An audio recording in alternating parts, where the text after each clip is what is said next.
Excellent!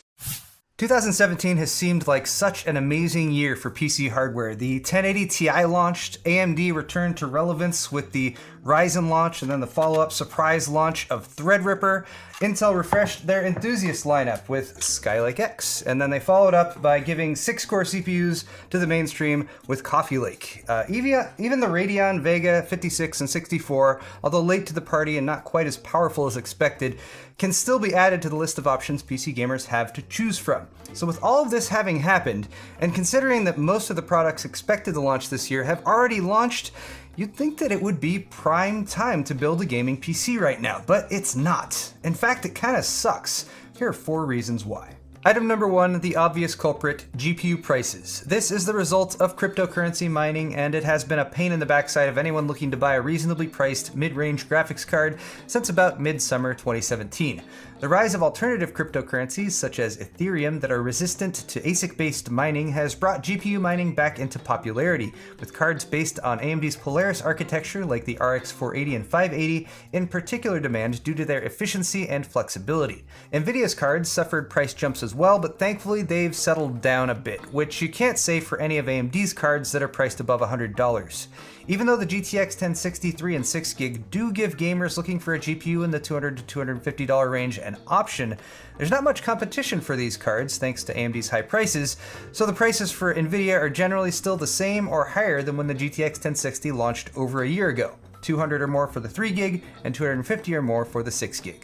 Next up, have you seen memory prices lately? If budget builders weren't set back enough by the GPU situation, consider that the average price for a simple 16GB 4x4GB DDR4 2400 memory kit has more than doubled in price since early 2016, according to PC Part Picker, going from less than $90 to over $180. And while that's one of the more extreme examples, 50 to 100% price increases over the past year is pretty much the norm for DDR4 and DDR3 memory.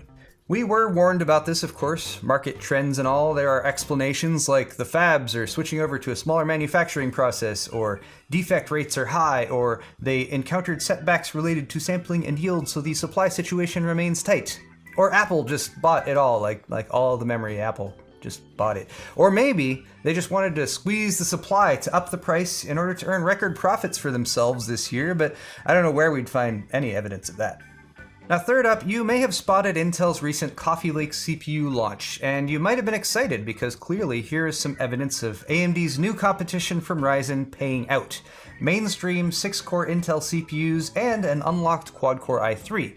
Not bad from Team Blue, but right now there are some definite limitations to this platform, and motherboard selection is chief among them. There are only Z370 motherboards available for this platform until 2018. There are some budget Z370 options in the $120 to $140 range, but that's still pretty expensive considering that AMD has competitive B350 motherboards for their Ryzen CPUs for $70 and $80 each that can even do some overclocking. Speaking of budget, a Z370 motherboard with a chipset that costs more in order to unlock overclocking for unlocked chips makes a bit less sense with their new locked CPUs like an i3-8100 or i5-8400, but Z370 is your only choice for a motherboard right now.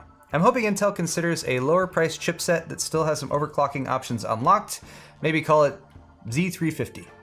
Now lastly, if I had to choose the most impactful PC technology that's become widely available in the past 10 years or so, I would have to go with SSDs. But my second choice would be variable refresh rate monitors.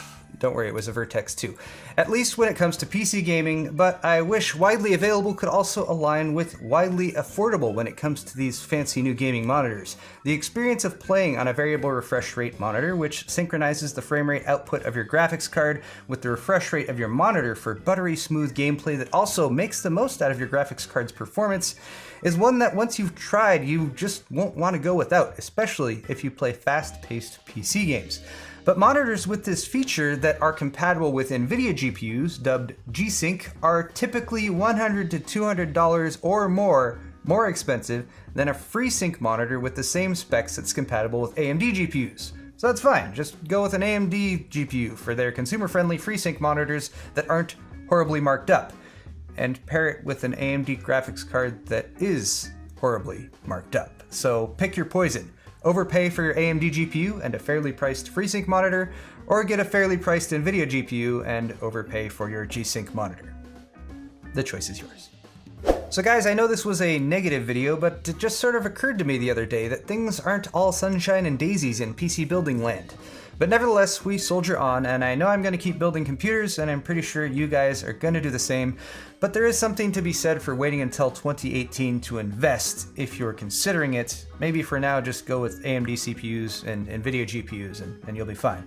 If you are looking for ideas for parting out a PC without suffering from one of these previously mentioned pitfalls, check out my monthly build series. Thanks for watching this video though, subscribe if you enjoyed. Let me know if you'd like to see more like it in the comment section down below. Of course, hit that like button on your way out, and we'll see you guys next time.